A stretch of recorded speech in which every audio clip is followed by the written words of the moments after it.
Hello, YouTuber. This is Road Track Ralph. I'm back at it with another silly video.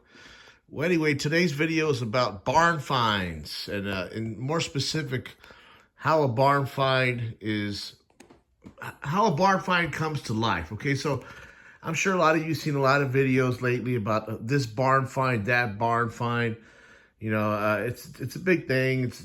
I think I've heard the term barn find first in the early '90s, but it seems like lately, especially on YouTube, there's a barn find of everything. But maybe like you probably wondered. I know I have. I've always wondered how did that car come to be a barn find? How did that car come to be, parked for so long, for so many years, not necessarily forgotten and neglected, but just put away. How did that happen? I never understood it.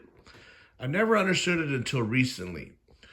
So here, I'm going to call this the birth of a barn find. This is how a barn find becomes a barn find. So in this situation, I got my '67 Camaro.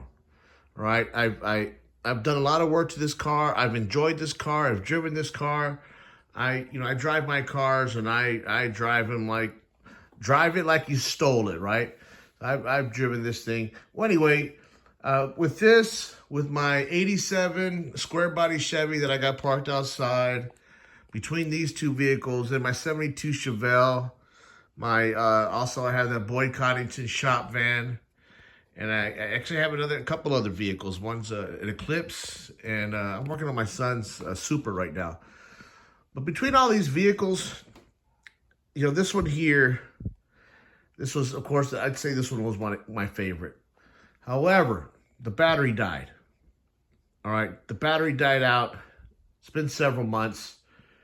And between all those vehicles, work, school, kids, so on and so forth, I just don't have time. I don't have the money to put into this car anymore right now. So I'm starting to realize, well, that's how a barn find, it starts with something small. Like in this case, the battery. Well, batteries are expensive right now. All right, so one thing leads to another.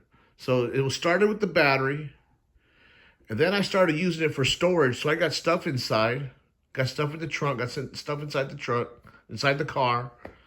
And then before you know it, I started using it as a workbench.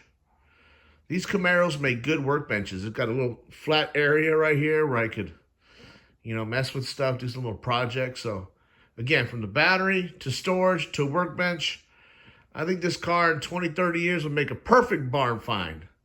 I'm like, what happened to Ralph? He died a long time ago, but this thing here, this was one of his pride and joys. Well, YouTubers, I just wanted to share that with you in case you've ever wondered, how does a car become a barn find? So this is my birth of a barn find video. Birth of a barn find. Who knows? Maybe somebody will find this in 20 or 30 years. Anyway, y'all have a good one. And thank you for watching my silly videos.